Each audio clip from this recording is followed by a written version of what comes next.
Collectors know the best baseball card of 1988. Choosing the best baseball card from 1988 is like picking your favorite sip of water.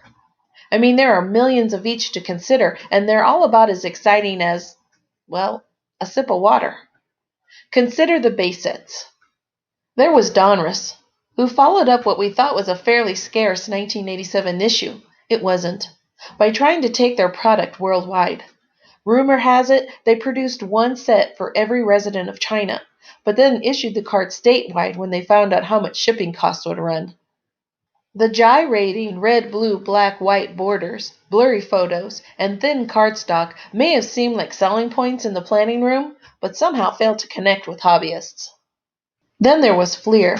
Those red, white, and blue slanted designs looked like something you might pull out of a box of Little Debbie's. The Flear cards were interesting, sort of, because of that fade-in thing at the top of each card where the player's head jutted into the clouds and gave the whole thing a vague 3D effect. But there was too much busy white space and not enough meat. Player photo real estate in this case. Score debuted with a lot of fanfare because they were premiumer than other base sets. Score had photos on card fronts and card backs, and the photos were pretty darn good. Score cards were also very colorful, with card borders coming in a variety of hues, and card backs featuring lots of different colored sections and types. And they were the first normal card, Sportflix didn't count, not to be sold in wax packs, opting for little plastic pouches instead. For a few months, Score also had the hottest rookie card of the hottest rookie on the planet, Greg Jeffries, but somehow Score fell flat. After a while, all the colors seemed like a gimmick, and they took up too much room on card fronts, just like the white borders of Flear. And it didn't take us long to figure out that Score had made billions and trillions of their debut cards, just like every other manufacturer. Then there were Sportflix. No. And finally, there was good old Topps. Boring. Classic. Now, Topps has been accused of being unimaginative for decades, and I've heard that complaint specifically about the 1988 set many times. But if you look at the design objectively, you can see it harkens back to some of the classic issues of the past.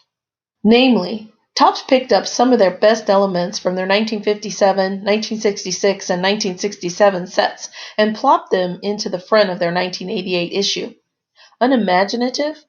Maybe, but you have to use everything at your disposal to win in business, and no company has deeper heritage than Topps. And they do know how to make a timeless, attractive baseball card.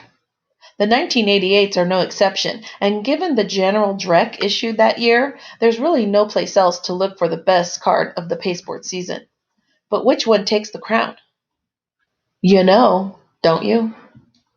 Well, there are 792 cards from which to choose, plus another 132 with the same design in the 1988 Topps traded set, but a few stand out. Pittsburgh Pirates cards and their black and gold color scheme look good, so the second-year Barry Bonds is a good candidate.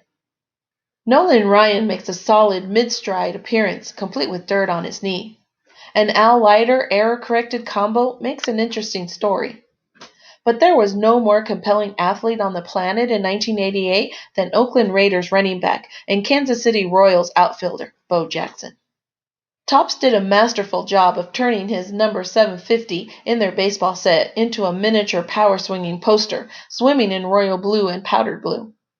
Would Bo choose baseball or football? Or both? Or neither? In the end, a hip injury chose for him and limited Jackson to the diamond, and even that career was too short to satisfy any fan. But in 1988, Bo had the world by the tail and could do anything he wanted. And that included appearing on the best baseball card of the year. Bo knows it's true, and so do you. Like our video? Then like our video and subscribe to our channel. waxpackgods.com